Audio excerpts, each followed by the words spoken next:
Hi guys, I'm back again. I'm so sorry. Actually, I couldn't post for so long, but now I'm again back with a new chapter, which is Absalom and Achitophel by John Dryden. So here I am with a new chapter by John Dryden. So let's start with the introduction without wasting much time. And here, if I talk about the introductions, Absalom and Achitophel is a political satirical poem written by John Dryden in 1681. So ये एक satirical poem है जिसे mister John Dryden ने लिखा था 1681 में. The poem uses a biblical allegory. Now this point is very important. Biblical allegory. So it is an allegory on the political crisis of Dryden's time. So ड्राइडेंस के sir John Dryden के time के जो political crisis है वो इस pome के through दिखाए गए हैं. And also in the pome king David represents king Charles and king Charles को रिप्रेजेंट किया गया है एक कैरेक्टर के through, king David. Absalom represents the Duke of Monmouth और एब्सलम जो कि टाइटल कैरेक्टर है इस पोम का वो मॉनमाउथ के थ्रू represent किया गया है. And Achitophel represents the Earl of Shaftesbury. So Absalom represents the Earl of Shaftesbury. So do remember ये चीज आपको याद रखना बहुत ज्यादा जरूरी है. हम आगे भी इसको समझेंगे. This is just an intro. Through narrow couplets, Dryden explored themes such as ambition, loyalty, rebellion, and the misuse of power. So ये सारी themes हम आगे चल के पढ़ेंगे. Now let's talk about author. So if I talk about the author, so Sir John Dryden, जिनका birth 1631 to 1700 है, he was one of the greatest English poets, critics and also dramatists of Restoration period. So ये Restoration period के time के poet हैं. He was born in Northamptonshire. जरूरी नहीं है इसको याद रखना. You can just write that he was born in England and educated at Westminster School and Trinity College, Cambridge. Then Dryden played an important role in shaping English literature. Dryden एक poet laureate भी रह चुके हैं and he was an historiographer royal under king Charles to. तो वो king Charles के through under एक हिस्टोरियोग्राफर भी थे जिसके बाद ही उन्होंने ये मिस्टर चार्ल्स को रिप्रेजेंट करते हुए एक पोम लिखा which is a satire. Now John Dryden is remembered as powerful literary voice of Restoration era. So this is about the author. Now let's talk about summary of Absalom and Achitophel. So मैंने इस पे सब कुछ line से दिया हुआ है. पहले introduction, then author, and now summary of Absalom and Achitophel. आपके इसकी PDF भी मैं शेयर कर दूंगी मेरे टेलीग्राम चैनल पे. So it will help you to go through the notes and when आप एग्जाम रेडी हो जाओगे. Because मैंने ये खुद के notes तैयार किए हुए हैं when I was preparing for it. So now let's talk about summary of Absalom and Achitophel and ये मैंने points में लिखा हुआ है for you कि आपको ये काफी हेल्प करेगा. So summary of Absalom and Achitophel. First of all, the poem is political satire. ये एक political satire है written by John Dryden. First point. Second, it is based on a biblical story from the Old Testament used as an allegory of contemporary English political. So it is based on biblical story from Old Testament. This is enough. ठीक है, ये एक biblical story है और biblical satire. This you can write. King David represent King Charles two the lawful ruler of England. ये मैंने आपको पहले भी बताया.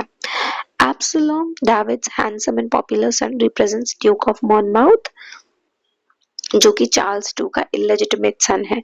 एचिटोफेल represents Earl of Shaftesbury who is very clever but ambitious politician. Achitophel manipulates Absalom and encourages him to rebel against his father. तो मैं आपको बताती हूँ स्टोरी में होता क्या है. इसमें कैरेक्टर रहता है Absalom जो काफी अच्छा है, लोगों के द्वारा काफी पसंद भी किया जाता है, बट वो किंग डेविड के साथ नहीं रहता because he was an illegitimate child जो कि नाजायज औलाद थी किंग डेविड की। सो किंग डेविड उन्होंने उनको अपने साथ नहीं रखा हुआ था एंड एब्सलम को ये चीज पता थी कि I am not his real son, I am his illegitimate son, and उसको उससे कोई प्रॉब्लम नहीं थी। स्टिल उसका नेचर काफी अच्छा था, लोगों द्वारा काफी पसंद किया जाता था। अब जो सेकंड एचिटोफेल है, जो एब्सलम का फ्रेंड था, एचिटोफेल को किंग डेविड बिल्कुल नहीं पसंद था। एचिटोफेल खुद चाहता था कि वो उस पोजीशन पे पहुंचे, बट क्योंकि डायरेक्ट तो वो नहीं पहुंच सकता था, तो इसलिए उसने एब्सलम का सहारा लिया। उसने एब्सलम को बोला कि तुम, उसने बहुत चढ़ाया, बोलते ना बहुत चने के जेड़ पे चढ़ाते, कि उसको लगा मैं एब्सलम को पहुंचा दूंगा तो इसके सहारे मेरा रूल चलता रहेगा, मैं इसको जो बोलूंगा ये वैसा कर देगा। तो एब्सलम को बहुत चढ़ाई के रे, तुमको लोग काफी पसंद करते हैं और तुम किंग डेविड के सन भी हो, तुमको ही नेक्स्ट होना चाहिए, थ्रोन पे जाना चाहिए, तो ऐसे करके।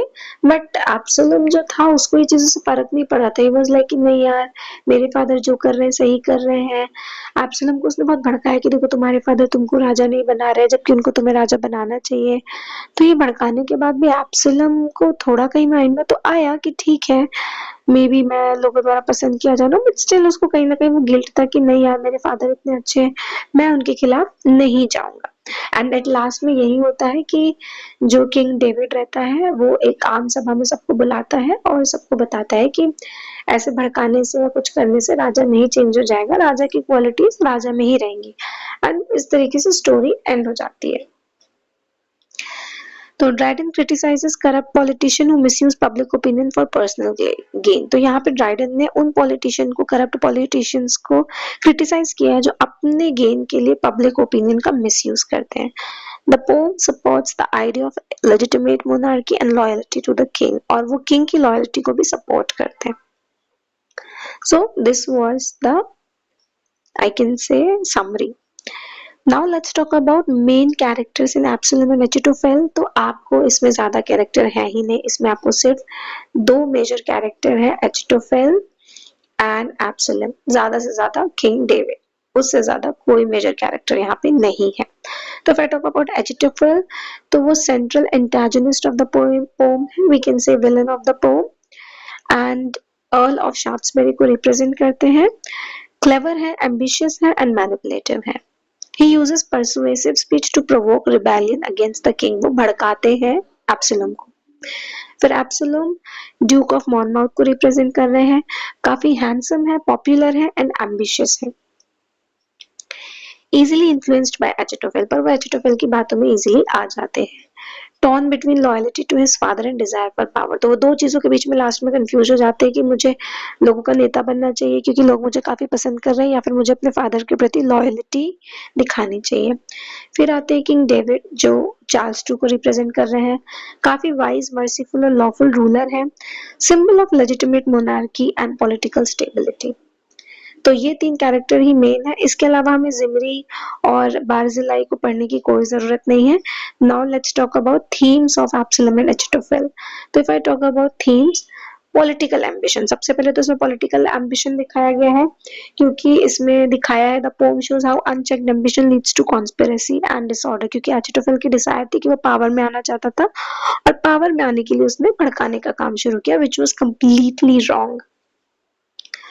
लॉयल्टी एंड बिट्रेयल दिखाया गया है। Loyalty to the rightful ruler is praised while betrayal by trusted figures is strongly condemned. तो यहाँ पे लॉयल्टी को सपोर्ट किया गया और बिट्रेयल को कंडेम किया गया है। सेकेंड, लेजिटिमेट मोनार्की, यहाँ पे ड्राइडन ने सपोर्ट किया है हेरिडिटरी एंड लॉफुल मोनार्की, क्योंकि यहाँ पे बताया Absalom was not a legitimate child, तो उसको राजा नहीं बनना चाहिए, तो यहाँ पे लॉफुल मोनार्की को सपोर्ट किया गया है। Manipulation and rhetoric. So Achitophel's skill speech demonstrate how language can be used to deceive people. तो मैनिपुलेशन दिखाया गया कि कैसे एचिटोफेल ने जो है सिर्फ अपनी बातों से एब्सलम जैसे इतने वाइस इंसान को भी मैनिपुलेट कर लिया। फिर रिबेलियन एंड क्योस, क्योंकि लास्ट में जो है बहुत क्योस और कंफ्यूजन हो जाता है, वायलेंस हो जाता है, उसको समझ नहीं आ रहा होता एब्सलम को कि मैं क्या डिसीजन लूं, वहां पे किंग भी काफी नाराज हो जाते हैं, तो रिबेलियन और क्योस की सिचुएशन बनती है। देन ये और भी थीम है जिनको आप पढ़ सकते हैं, but I guess 5 to 6 points are enough for the theme. Now हम आते हैं क्रिटिकल एनालिसिस पे। So if I talk about critical analysis, मैं आपका ज्यादा टाइम इसलिए नहीं लेना चाहती because when you will see this video, आप इसको रिवाइज करेंगे तो इट विल लाइक बड़े बड़े वीडियो होते 24-30 minutes that are too long, but मैं शॉर्ट में कंप्लीट करी कि आप एक बार देखेंगे और आपको पूरा स्टोरी समझ आ जाएगा। Then critical analysis, theme and purpose. So, first of all, theme of the poem is a political satire written during the exclusion crisis. तो एक्सक्लूजन क्राइसिस के टाइम पे लिखा गया था। ड्राइडन ने biblical story of Absalom and Achitophel की use की है as an allegory. Main aim रहा है इसका रिबेलियन को अगेंस्ट और लेजिटिमेट मोनार्की को सपोर्ट करना। सेकेंड कैरेक्टराइजेशन पे हम आएंगे तो एचिटोफेल काफी क्लेवर, एम्बिशियस एंड मैनिपुलेटिव दिखाया गया है। एब्सलम काफी हैंडसम, पॉपुलर और वीक विल्ड दिखाया गया है जो इजीली इन्फ्लुएंस्ड हो गया था फ्लैटरी से। किंग डेविड वाइज, पेशेंट और मर्सीफुल दिखाया गया है। अदर कैरेक्टर्स इसमें जरूरत नहीं है हमें पढ़ने की। स्टाइल एंड लैंग्वेज, इसका स्टाइल काफी इजी भी रहा है और हीरोइक कपलेट्स में इसको लिखा गया है। इसकी रिदम और क्लैरिटी काफी अच्छी है। सटायरिकल टोन का यूज हुआ है इसमें, combines allegory with and moral lessons. Political commentaries में की गई है defence the idea of hereditary monarchy, जैसे हमने समझा कि ये लॉफुल हेरिडिटरी मोनार्की को सपोर्ट कर रहा है। स्ट्रेंथ्स, इसमें एलिगरी का यूज हुआ है, विविड कैरेक्टर स्केचेस हैं and literary beauty with political arguments इसमें दिखाया गया। हीरोइक कपलेट्स भी इसमें लिखे गए हैं। So now this was all about Achitophel, Absalom and Achitophel, जिसमें मैंने आपको डिस्कस किया इसका इंट्रोडक्शन और about author, themes, summary and critical analysis. These are enough about a chapter. जब आप इसको पढ़ के जाएंगे, I will also share the PDF. This will be more than enough for your exam. So I would advise you to just go through it, and I will share the PDF in the Telegram. You can watch it there as well. And for more content like this, please subscribe. Thank you.